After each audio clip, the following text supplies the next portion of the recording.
Hi, this is Donna from Clever Crafting and welcome to 2022 and our first video of the year. So this is our card kit for January 2022. So that's the paper and this is some of the ephemera. Today we're just making one card and we're going to be using some of the paper to make it, but pretty much we're making our own ephemera with the paper. So you can make these cards with using the ephemera, say, that come in the kit or some of the ephemera that you've got, or you can use some pattern paper and cut out and make your own ephemera. So this year I'm really wanting to do everything I can to help you use up some of the supplies that you've got and to give you some really good ideas of what you can do with them. So all right, so this is the actual paper that I used from the kit to make this sample card. So this is the card that we made in class, the one that you can see there. But as you know, that last year I started on a drive to cut up all my 12 by 12 papers, and I got these packs and packs of 6 by 4 papers, 6 by 4.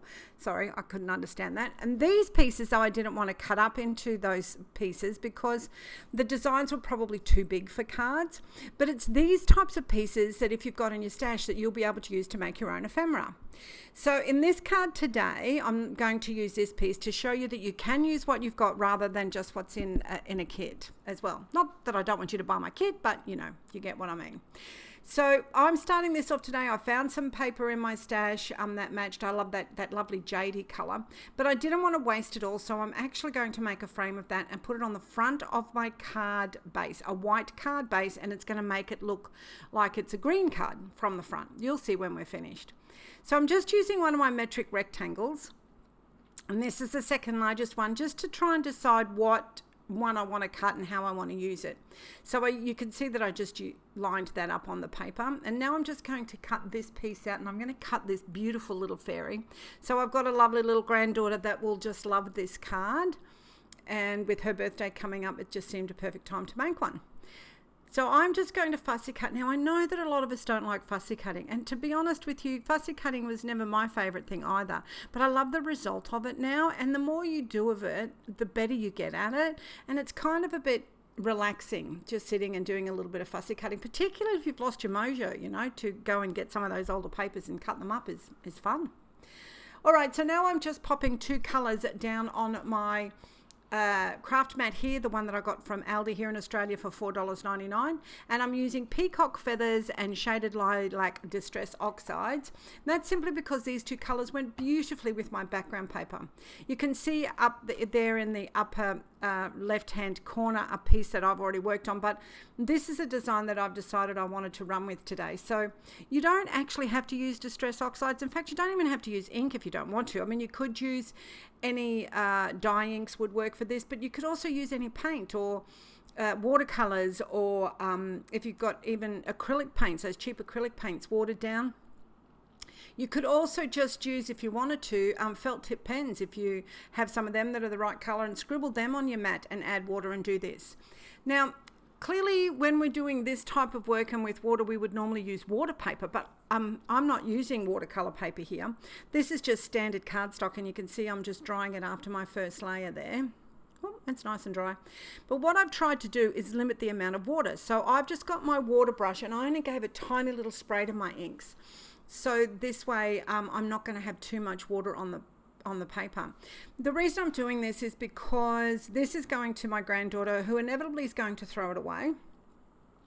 And sometimes this can all get very costly, you know, by the time we buy the watercolor paper and make sure that it's really white. So we're looking at the Tim Holtz watercolor paper, which is fabulous, but sometimes it's a little bit expensive for some of the projects that we're doing. So keep that in mind as well, you know, who's your audience and everything as well. Because at the end of the day, for a 5-year-old, using Tim Holtz watercolor paper is not going to make a pinch of difference to her. All right, so now I have just colored that in, got rid of the really white on the background, and positioned the fairy, you know, like had a look at where I wanted the fairy positioned. This is another time-saving and cost-saving tip that I've got for you, and I'm just using old cardboard here, and I'm cutting it up. It came packaged, some goods came packaged, and we all got heaps of it over the Christmas period, I'm sure.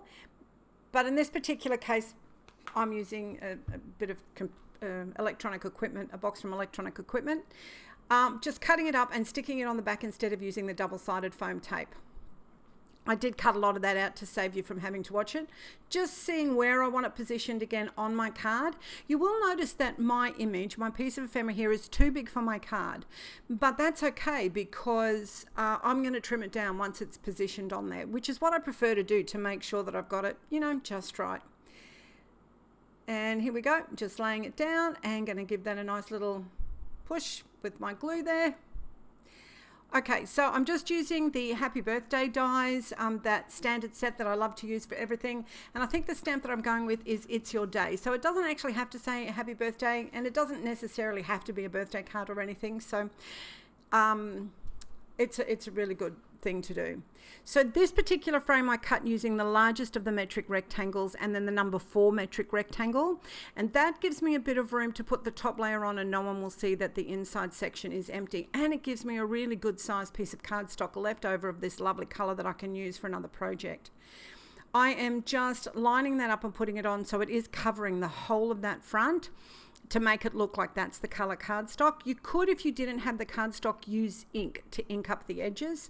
I just chose not to do that this way this time. Just making sure I'm putting this on the right way. It's an automatic reaction for me now because I've put so many on the wrong way in the past. I'm sure we've all done that. All right, a little bit of Wink of Stella to add a tiny bit of fairy bling to the wings and to the dandelion there. And we are basically done. Nice and easy, very quick and simple card to make. And look, the effect of that is just fabulous. So don't forget, we've got an amazing Facebook group for those of you that have watched my videos before. I'd love you to join our Facebook group, and I'll put a link for that below, and you'll see lots of different examples of these types of cards.